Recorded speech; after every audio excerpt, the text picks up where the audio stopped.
Ciao, sono Michele Righetti. Oggi facciamo il brano numero 18 del Cesi Marciano.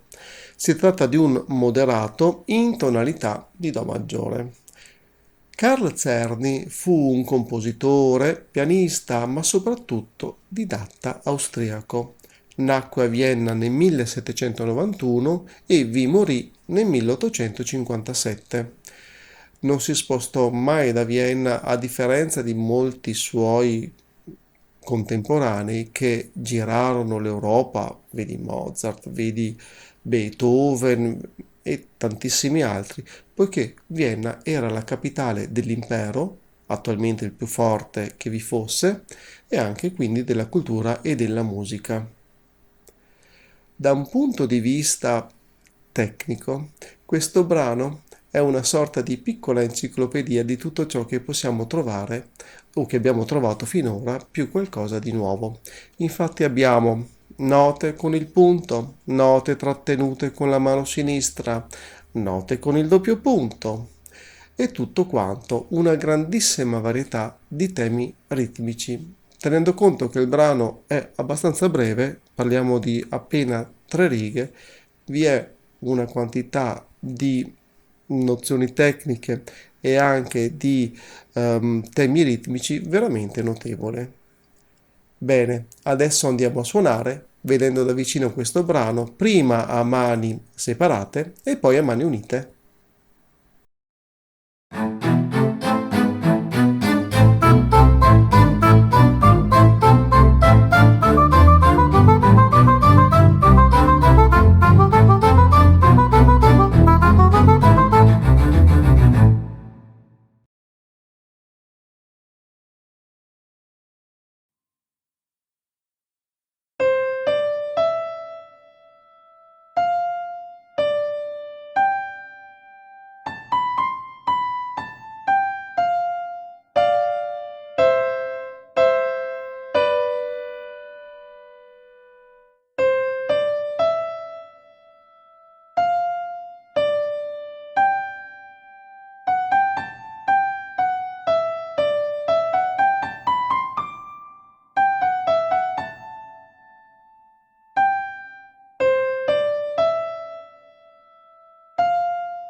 Se questo video ti è piaciuto lascia un like ed iscriviti al canale.